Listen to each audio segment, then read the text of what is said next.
নমস্কার, আমি অনিরুদ্ধ। আপনারা দেখছেন সংবাদ প্রভাকর টাইমস। বেশ কিছুদিন ধরে আমরা বিভিন্ন ধরনের ভিডিও আপনাদের সামনে তুলে ধরেছি এবং আগামী দিনেও ধরব। এর মধ্যে খবর সংক্রান্ত ভিডিও যেমন আছে, ভ্রমণ সংক্রান্ত ভিডিও আমরা তুলে ধরেছি। আমাদের কাছে অনেক অনুরোধ এসছে যে ভ্রমণ সংক্রান্ত খবর যদি আমরা আপনাদের কাছে পৌঁছে দিতে পারি তাহলে খুব ভালো হয়। আমরা অনেক চিন্তাভাবনা করেছি এবং আমি এই বিষয়টা নিয়ে চর্চা করার পরে আমি এই সিদ্ধান্তে এলাম যে অ্যাকচুয়ালি কথাটা খুবই প্রাসঙ্গিক এবং খুবই ঠিক। কারণ এই বিষয়টা সচরাচর দেখা যায় না যে ভ্রমণের খবর কোনো টিভি নিউজ চ্যানেল বলুন বা মেন মিডিয়াতে সেইভাবে কিন্তু প্রাধান্য পায় না। খেলার খবর প্রাধান্য পাচ্ছে, রাজনৈতিক খবর প্রাধান্য পাচ্ছে, আনুষঙ্গিক অন্যান্য খবরও প্রাধান্য পাচ্ছে, কিন্তু সেই অর্থে ভ্রমণের খবর কিন্তু সেই অর্থে প্রাধান্য পায় না। তা সেই দিকটা বিবেচনা করে আমি ঠিক করলাম যে আমাদের ভারতের এবং আন্তর্জাতিক পর্যায়ে এমন কিছু মিডিয়া আছে যারা ভ্রমণের খবরকে তুলে ধরে। তা আমরা সেই সোর্সগুলোকে একত্রিত করে সেখান থেকে কিছু খবর নিয়ে দিনের সেরা খবর এবং পর্যটন এবং ভ্রমণের বিষয়ে সেরা খবর আমরা তুলে ধরার চেষ্টা করব এবং আজ থেকে সেই প্রক্রিয়া শুরু হচ্ছে। আশা করি আপনাদের ভালো লাগবে। প্রথমে আমি শুরু করব আন্তর্জাতিক ভ্রমণ এবং পর্যটন খবর দিয়ে। তারপরে চলে যাব আমরা ভারতের মানে আমাদের দেশের ভ্রমণ পর্যটন বিষয়ক খবরের দিকে এবং সবশেষে আমরা তুলে ধরব আমাদের পশ্চিমবঙ্গ তথা কলকাতা এবং পশ্চিমবঙ্গের বিভিন্ন প্রান্তে ভ্রমণের কী ধরনের খবরাখবর হচ্ছে সেই বিষয়ে আপনাদের জানাবো। তা শুরু করছি আজকে প্রথমেই আন্তর্জাতিক ভ্রমণ এবং পর্যটনের খবর দিয়ে। প্রথমে আপনাদের একটা খুব আনন্দের খবর এবং ভালো খবর আপনাদের দিয়ে রাখি যে খবরটা আগামী গত 3 তারিখ 3রা জুলাই টাইমস অফ ইন্ডিয়া কাগজে প্রকাশিত হয়েছে। এটা খুবই ইন্টারেস্টিং খবরটা। জিসিসি অর্থাৎ গালফ কোঅপারেশন কাউন্সিল এরা একটা একক ভিসা চালু করতে চলেছে, যে ভিসাটা সেনজেন ভিসার মতন। আপনারা যারা ইউরোপ ভ্রমণ করেছেন দেখেছেন, যারা এখানকার travel agency, travel company, tour অপারেটরদের সঙ্গে যারা ভ্রমণ করেছেন, ইউরোপে গেছেন, তারা আপনারা খেয়াল করেছেন যে আপনাদের ইউরোপ ট্যুরে আপনাদের বিভিন্ন দেশ আপনাদের একসাথে একাধিক দেশ আপনাদের ঘুরিয়ে দেখাচ্ছে। ইতালি, ফ্রান্স, এরকম বিভিন্ন রকম একটা বিয়েতে আপনারা একবারেই গিয়ে বিভিন্ন জায়গাতে চলে যাচ্ছে। তা সেই জায়গাটায় এরা জিসিসি অর্থাৎ গালফ কোঅপারেশন কাউন্সিল এমনই একটা ভিসা চালু করতে চলেছে, জিসিসি একক ভিসা। যে ভিসার আওতায় আপনারা 6টি উপসাগরীয়, আমাদের এশিয়া মহাদেশের 6টি উপসাগরীয় দেশ আপনারা এক ভিসাতে আপনারা ভ্রমণ করতে পারবেন। দেশগুলো কি কি আমি বলছি, শুনতে থাকুন। দেশগুলো হচ্ছে সৌদি আরব, সংযুক্ত আরব আমিরশাহী, যেটা আমরা ইউএই নামে জানি, কাতার আছে, বাহরিন আছে, কুয়েত আছে এবং ওমান।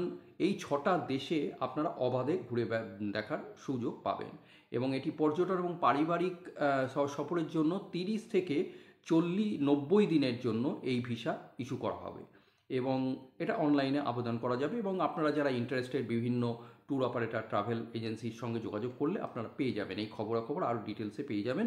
যারা ইন্টারেস্টেড তারা অলরেডি প্রক্রিয়া শুরু হয়ে গেছে হয়তো, এবং সেটা আগামী দিনে আরও ভালোভাবে হবে।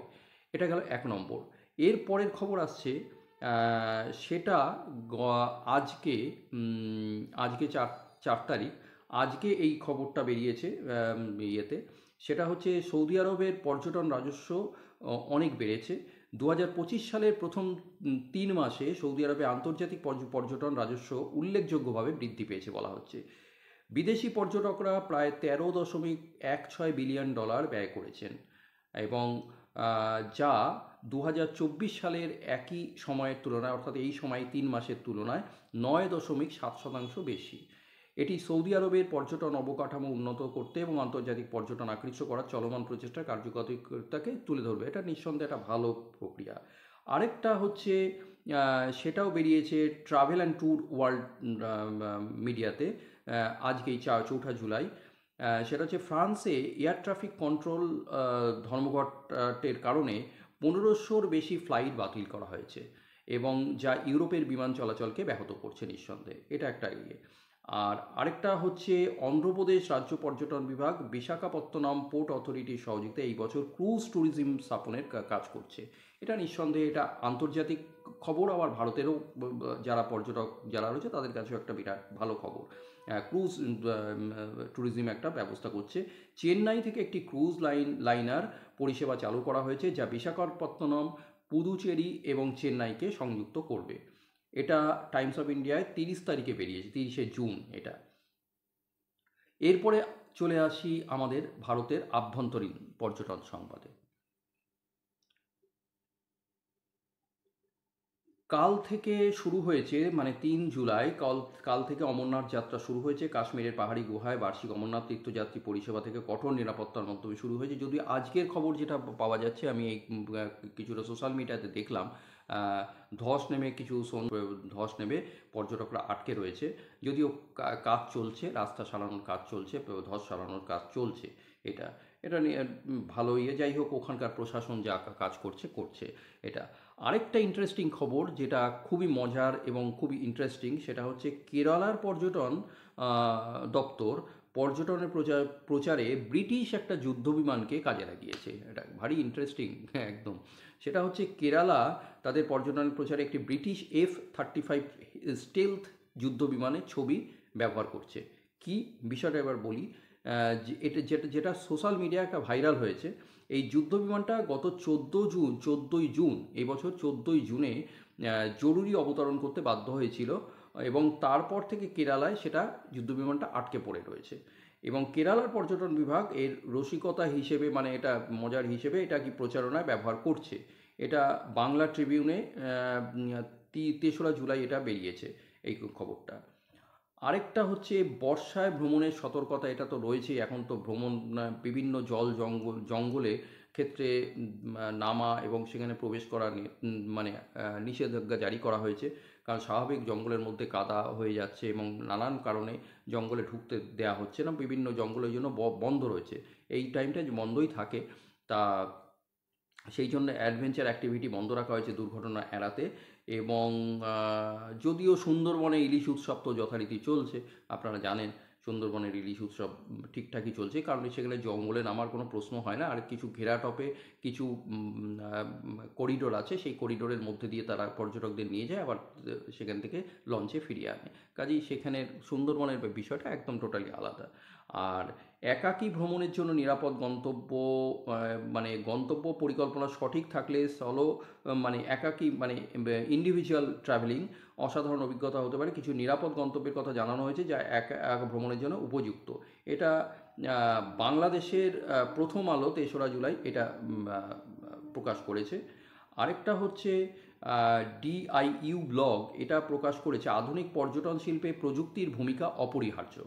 ডিজিটাল মার্কেটিং এবং অনলাইন প্ল্যাটফর্মগুলি পর্যটনকে নতুন মাত্রা দিচ্ছে। এটা নিঃসন্দেহে এখন যা বিভিন্ন জায়গায় যেসব দেখা যাচ্ছে পর্যটনের প্রচারে, এটা ডিজিটাল মার্কেটিং একটা বিরাট জায়গা পৌঁছে গেছে।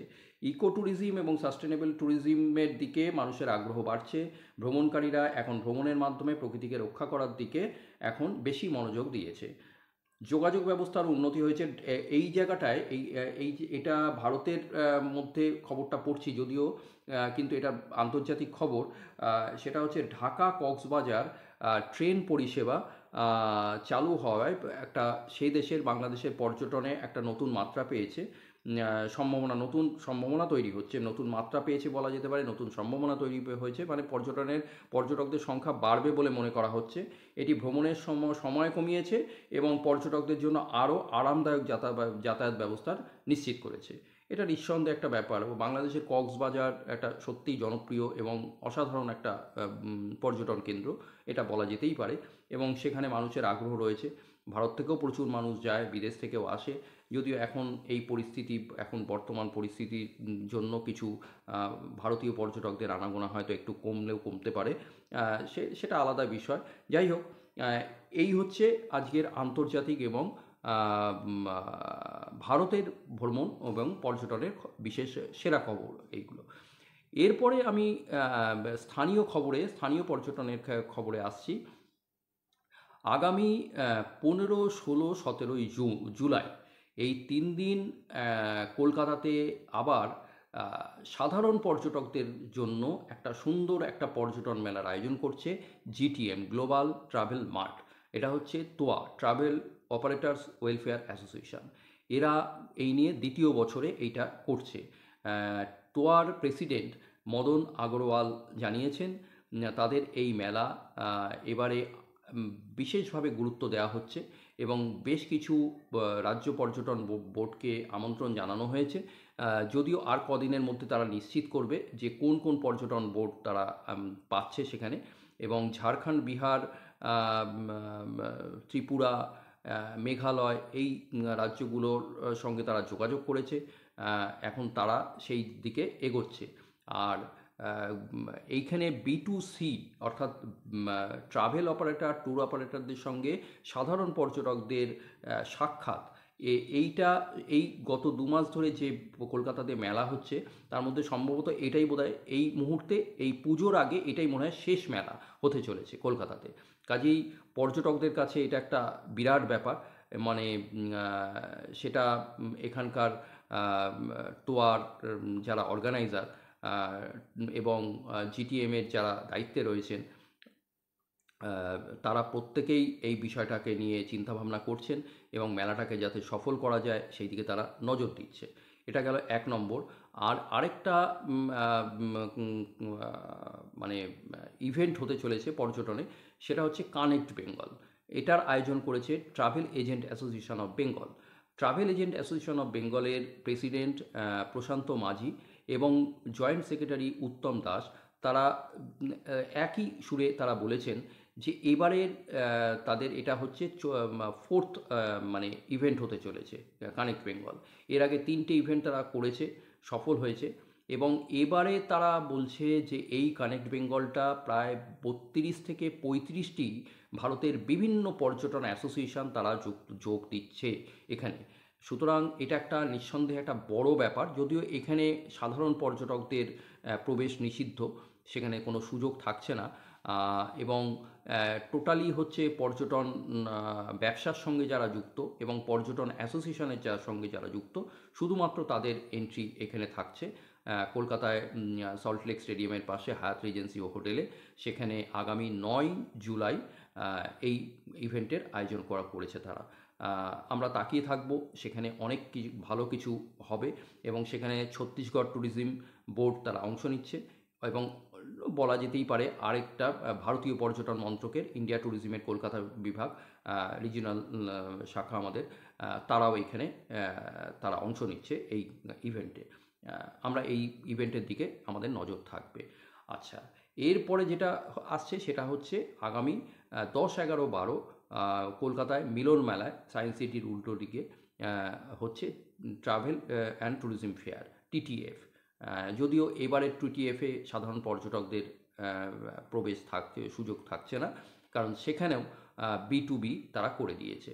অর্থাৎ ট্যুর অপারেটর, ট্রাভেল অপারেটর থেকে শুরু করে হোটেলিয়ার্স, হোমস্টে মালিক এবং যারা পর্যটন ব্যবসার সঙ্গে যুক্ত তাদের সঙ্গে এবং বিভিন্ন ট্রাভেল ট্যুর অ্যাসোসিয়েশনের লোকজনই এখানে থাকবে।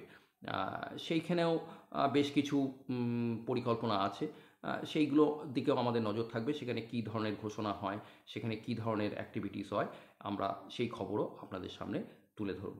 এই ছিল আজকে সারাদিনের পর্যটন এবং ভ্রমণের সেরা খবর। আগামী দিন এইভাবে আমরা প্রত্যেকটা মুহূর্তের আমরা পর্যটন এবং ভ্রমণের খবর আপনাদের সামনে তুলে ধরতে থাকব এবং আপনারাও পর্যটন এবং ভ্রমণের খবর আপনারা পেতে থাকবেন। আজকে এই পর্যন্ত, আমি এখানেই শেষ করছি। নমস্কার।